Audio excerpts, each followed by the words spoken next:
Hello, welcome back uh, from the session on how to use OODA loop in your AppSec program. I found it very insightful, made a ton of notes. I hope you learned from them too. Before going on to the next session, I'd like to talk about Cyber Future Foundation, a sister community for the Purple Book community, and we appreciate the support that they have provided. Cyber Future Foundation, for those of you who do not know about it, it is an organization or a community that provides a platform for private enterprises, public agencies, civil society, and academia to come together and discuss ways to build a future that is cyber secure. They organize several dialogues throughout the year, some of them in a more tighter, close-knit setting, and the other one on a more global scale. The two events that I have been part of at a global scale, one is the Cyber Future Summit, and that happened in San Antonio last year. It's going to be in Montreal this year. It brings out industries from the organizations that I talked about to put spotlight on issues that are of importance to cyber, building a secure cyber future. And the other one is Cyber Future Dialogue that happens in Davos, Switzerland, alongside the World Economic Forum in January this year. And I've had a pleasure of being part of both of those events, and found them to be great opportunities to learn from the best and the brightest, and also network with them. So I encourage you to check them out. Now, going on to talk about the next session that's coming up. The next session is about building business case for an AppSec program, a subject that's very, very relevant today. As I was saying, the challenges are increasing, but the budgets are not. So making an effective business case becomes very important. And this talk will be led by Brian Pitts, Senior Director, that you just listened to, Senior Director from Johnson Controls. And then we have Jyothi Charyulu, who is Director of Security at Fidelity. She's one of the founding members of the Purple Book community, co-author of the book, award-winning book on on software security. So appreciate the support in the journey from the very beginning. And then we have Nick Salian, who is Managing Director and Group CISO of Cantor Fitzgerald. So I'm sure there'll be a lot of good insights that come out of this. So without further ado, let's listen to that.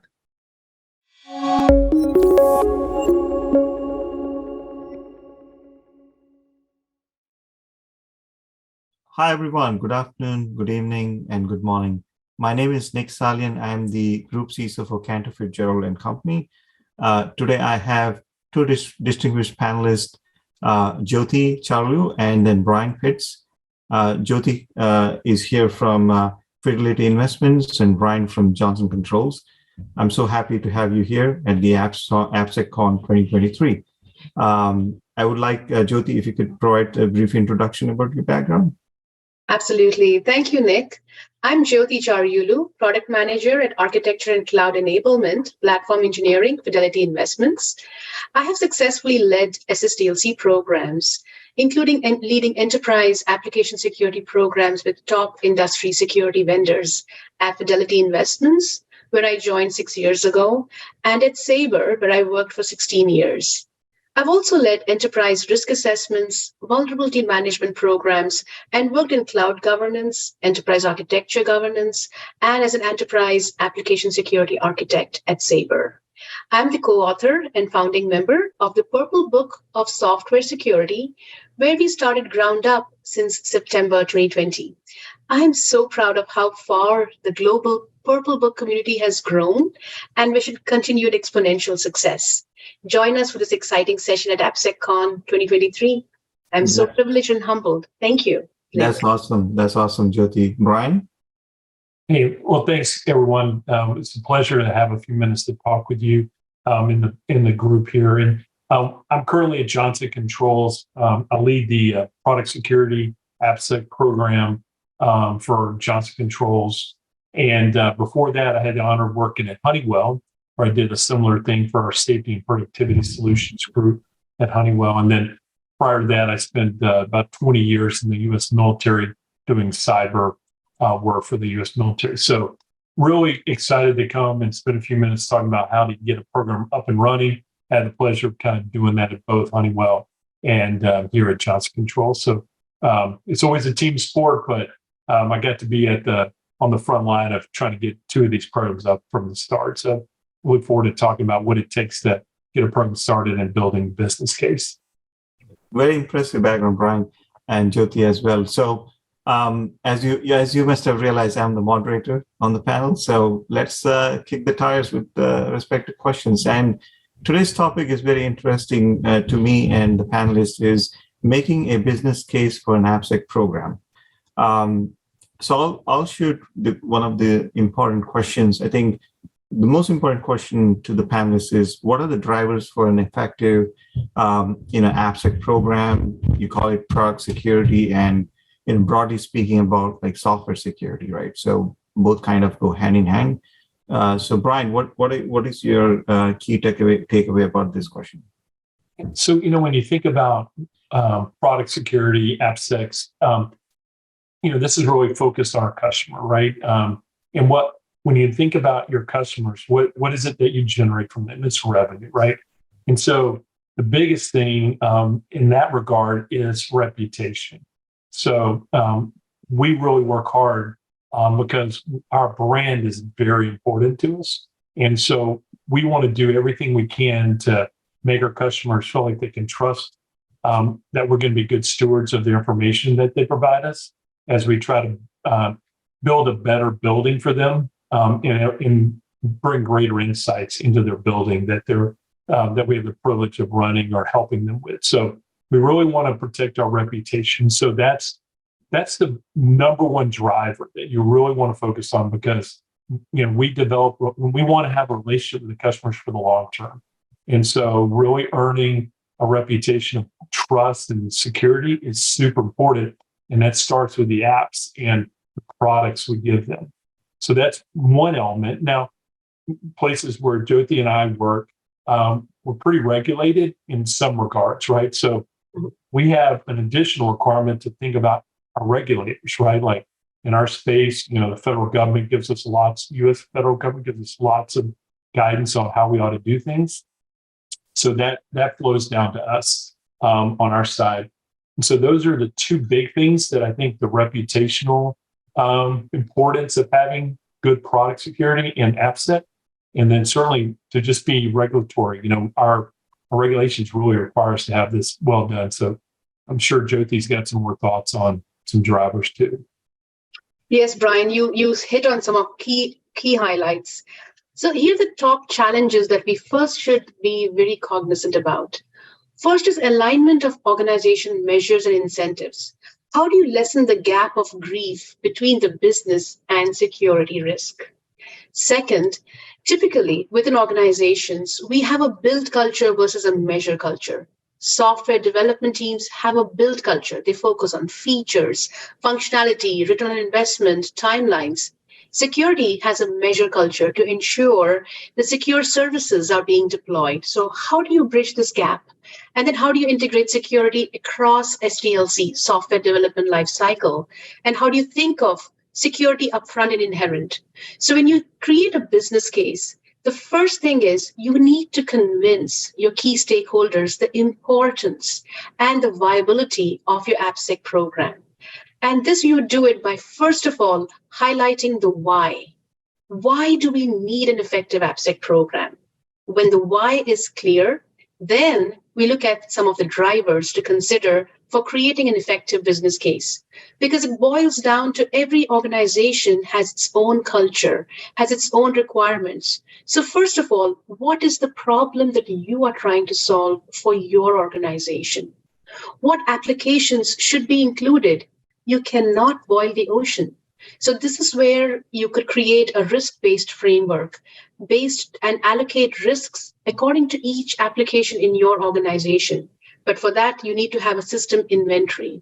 And then you need to go back and understand another key driver is what components will be a part of your AppSec program. Will it be third-party, open source, vendor programs, vendor-managed solutions? Will you have, and again, depends on the culture and structure. Do you have different business units? Do you have product lines? And then who is responsible? The RACI chart, who's responsible, who's accountable, who's consulted, who's informed, and what are your constraints? So all of these, based on your risk and based on your architecture and your inventory and the components, all of these are drivers in creating, first of all, your AppSec program. But first of all is, why do you need it? And you really solidify based on that. Why? That's an excellent answer. One is about brand reputation. The second is about, how to measure and build, right? I was just wondering that from a board standpoint, like for the board, right? What does it matter at the end of the day? What do you think? I just recently I had the opportunity to be at NASDAQ with Nikhil, who's the founder of 𝗵𝗻𝗃, right? At the trade talk, the most important question was, how do we communicate this key driver, KPIs or KRIs that we call to the board, right? So just wanted to get your mind share about how effectively can we communicate to the board today.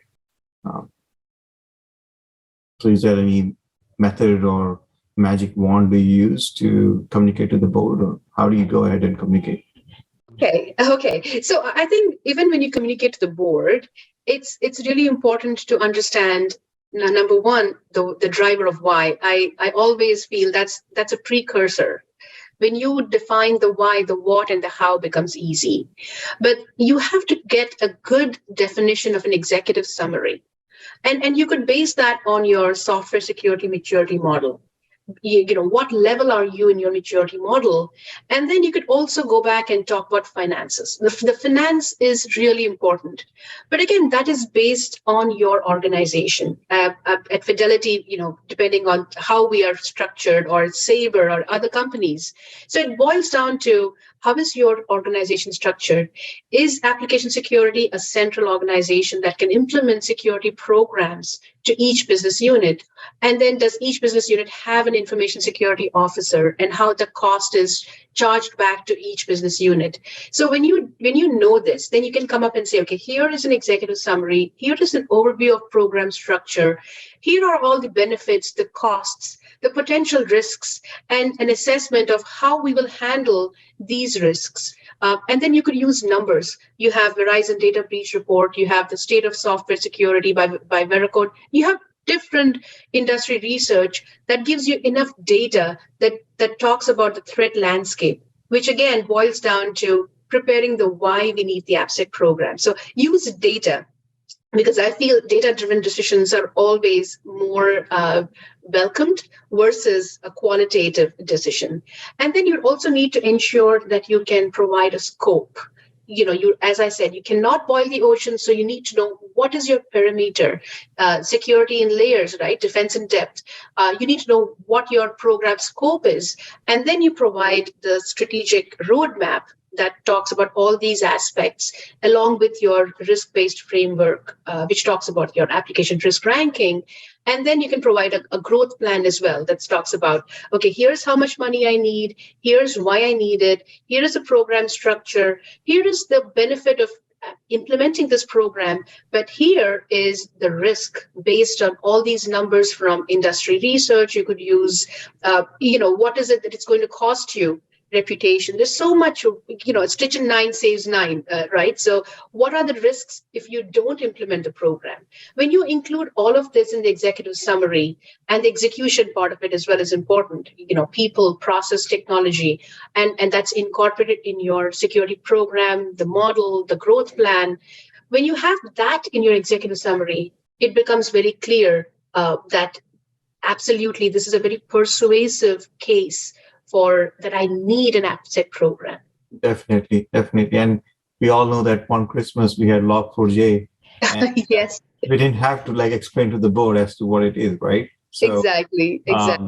So in the interest of time, let's move to the next question, right? So next question is, when do you consider starting a program? Like when you start a program for an AppSec, what are you going to ask for from the board, right? What are the few cues? Like, Brian, what do you think? Yeah, I mean, I think there's 3 dimensions that you ought to consider, right? There's people, it's the classic model: people, process, and technology, right? When you're trying to start, you're going to need the people are going to be a critical component. And I like to describe it. You take, like, if you ever seen one of those balloons they used to make, balloon art with, or little animals for your kids. When you start filling the balloon first, it gets real long, and so you got to start at the beginning. You got to hire some quality people, right? So you need a handful of people to have a good understanding of AppSec. And then good people will bring good process, right? So their experience will allow you to bring in lessons learned from other places, and they will start implementing the process. Now, the technology will come quickly with process, and you'll need to find a few things that help you do that. There's lots of open source capabilities available in the beginning that I really encourage people to start using, so you don't have a big technology bill at the start. But I really think that finding a handful of really good quality folks who can take the lead, establish a good process, and then bring in a couple of really powerful tools. And I'm personally a big fan of using a tool like an ASOC tool, which is an application security orchestration correlation platform, where you really get to bring all the data together from a lot of disparate systems, right? So if you already have some really good scanning tools, maybe for your web, APIs or your endpoints, you can use that and plug it into something, and then correlate that very quickly to your business units, to the products.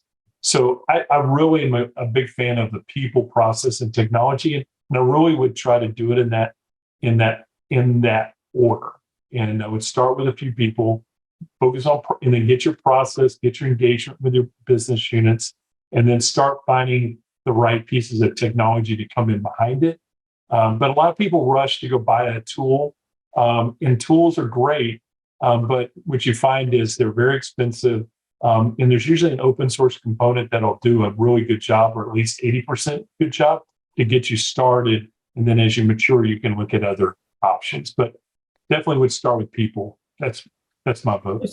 That's a good point. I mean, people, process, tech is important. And sometimes I ask all these vendors, right, what part of the problem are you solving? Like, do I hire less people because I'm getting a product? Does your product improve my processes that are existing? Or is it some innovative tech which doesn't exist today and it's a game changer, right? And then sometimes, Jyothi, I always ponder around this question about fraud security in AppSec, right? Mm-hmm. So sometimes I think about the differences between the two. Do you have any thoughts around that? Yeah, absolutely. So application security is, you have to define the scope, right? What is a part of your application security program? When you look at applications, are they developed in-house? Are you looking at open source? Are you looking at vendor technologies? That's how you define application security. A product security, again, would be different, because a product has different life cycles. It could be developed in-house. It could be developed, bought from outside. So you have differences between those two. And also to look at how would you look at the drivers, or how would you grow that is basically, first of all, you need to know what's in scope. And I think that's where I would also, again, highlight the risk-based framework. You need to first understand your whole landscape, your all systems and architecture that comprises of how many applications do you have, and what are the risks. You cannot have the same security measures for a cafeteria menu like your externally facing application that's tier 0, as well as the number of external customers that hit it, or the APIs that hit it. But at the same time, you have to make sure that the cafeteria menu will not be totally left unprotected. So that defines your scope based on the application versus a product. That's the beginning point. And then you create a whole strategic roadmap. Before even you get into execution, you go back and say, okay, this is my landscape. These are my systems. This is my inventory. And then I have put this risk-based framework to rank the risks and go back and say, okay, this is a high-risk application. This because these meet these criterias. And then these are the other applications that are maybe medium risk, and then the low risk. And then go back and say, okay, execution comes into play. Like Brian, you mentioned, people, process, technology. How do you execute the vision? How do you execute the roadmap? And then go back and see, okay, what is it that is required? So you might need a SaaS program, you might need a DAST, you might need web application firewalls or a CA, penetration testing. What is it you need? And again, it will be based on your risk of the application, based on that risk-based framework. And then finally, you'll have to go back and see, how do you scale it? Because starting something, you presented a very persuasive why you need it. You've got the funding, you've developed the program, but then you have to sustain it as well. And then you have to scale it as well. That's where governance comes into play. And for governance, you're looking at policies, you're looking at guidelines, you're looking at standards. All of that built, comprises your and that's a great case. And that's where, there's hitting the point to a next question where you're saying, how do you scale it, right? So the next question is, how do you grow the program over time, right? So Brian, like I think you did touch upon people, process, tech, and I'm just wondering that, would you be day one, like take an approach of build versus buy? Like, what's your thoughts around how to grow the program? Yeah, I totally, this maturity comes with time, right? And so, as we bring people on, the processes get more well-defined. If we're doing a great job, we're going to be asked to grow and scale the program. The board's going to see that we're bringing, value. Our customers are responding. And before you know it, you're like, hey, we've got another group over here. They want to benefit from the program. Can you start assimilating them into the program? So a good program is going to grow organically because key leaders are going to say, hey, we really need you to go over here and solve this problem because we're seeing a lot of customer interest in what we're doing on the security side. And more customers are asking for it. So I think this scale is going to be probably as fast as you can build the program, you're going to get uptake. Because I think the market is now leading with this as a key differentiator. So I think you're going to be okay. You need to plan for it. And like I said, and as you scale out, what you probably want to focus on is your people investment doesn't need to continue as aggressively as it did in the beginning. Where you want to probably move your focus to is the technology, right? So your ability to see lots more of your environment, a lot more of your applications becomes more important.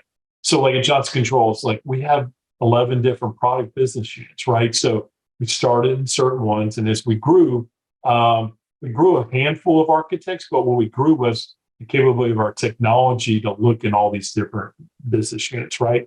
So as your process become more mature, you're not as dependent on your people because the process can be taught to what we call security champions, right? Those aren't full-time security professionals. They're folks in the business. So what you want to do is kind of coach and teach more and replicate yourself into the business units and bring more lay folks on to help you that are good developers. So that's where I would focus as you mature, probably de-emphasize people and more technology, and then, having a good security champions program where you can advocate. And then lastly, the build versus buy. I'm personally a fan of buying things in this space. I don't think it's really hard to build. And then when you talk to companies like Armor Code and Barricode and all these things, it's really hard to go build scanners and these kind of tools in security, but you have to have really deep expertise. I rarely see anybody who does an internal program. You might have something unique that you have to do that for, but as a rule, I would say buy is a good option. And you can, like you said, you can try it. You don't have to commit to 5 years with a vendor. You can say, hey, we're going to do this for a year. If it works well, then you continue. If not, then go shop somewhere else, or say, hey, maybe I can do this internally.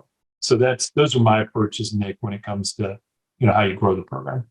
And then we all know that we did not get to the moon in a year's time, right? It took many years to plan and curate that idea with the scientists and all that, right? So it took a lot of time to get there. So I think we are at the top of the hour. I would like to give Jyothi the opportunity to give some takeaways. Any key takeaways for our audiences and security experts? Absolutely. Thank you again. I love the discussion, Brian. Very good points there. I would say key takeaways: define scope. Make sure there's no scope creep based on applications that are risk-based framework. I would again reiterate that. And how do you rate your applications based on risk? Is again confidentiality, integrity. That security tier rating will encompass, okay, how many applications where, based on availability, right? You have your business continuity or DR rating. Audit is another feature, like how many applications are subject to external audit, and then you have other aspects as well. So these are some of the aspects that would go back and say, here's how your scope of the program is defined. And those are all clearly mentioned in your executive summary. And then you can go back and say, based on your own software security model, what is your current state? And then how do you project the future state with the implementation of this application security program? Another key takeaway is information on finances. How do you project costs year 1, year 2, year 3? How much will you build versus how much will you buy? And again, based on your AppSec maturity model, will also determine whether you're going to build versus you're going to buy. And then you again define in your executive summary, what are the benefits of implementing the program? What are the costs? What are the risks that are going to be avoided, right, when you implement this? And risks that you would have potentially if you don't implement the application security program. And then again, an assessment on how we can go back and say, this is how the program will not only stay right now, but it will scale and it'll sustain over the next years, and how it's ingrained within the engineering and pipelines and a part of whatever we do or develop code. Security is an inherent part of that. Cool. So Brian, any quick thoughts? No, I tell you, it's a journey. That's the biggest thing, right? You don't think day one you're going to go to the moon, right? You got to get off the pad, get out there, and get the first boot phase of your program started, and just go one day at a time. Don't you want to have an end state in mind, but you're going to see that's going to change a lot as you go. So it's a journey. Be ready for it. Find good people, and I think you're going to find that your businesses are going to respond well if you're engaging and relational with them. They're going to see value very quickly in the program. Thank you. I just want to end this question or key takeaway by saying that me as a CISO, all I need is to look at my phone, right? I just want to see the phone and see all the top risks to the firm, right? So all I ask from vendors is like, make my life easy and show me the real things. So it's a high impacting and measurable, right? So I think we've come to the end of the session. So thank you so much for your time, Jyothi and Brian. And I think I should say good luck to all the audiences who are watching this. Thank you for attending the AppSecCon 2023. Thank you. It was a pleasure. Thank you. Bye. Bye-bye.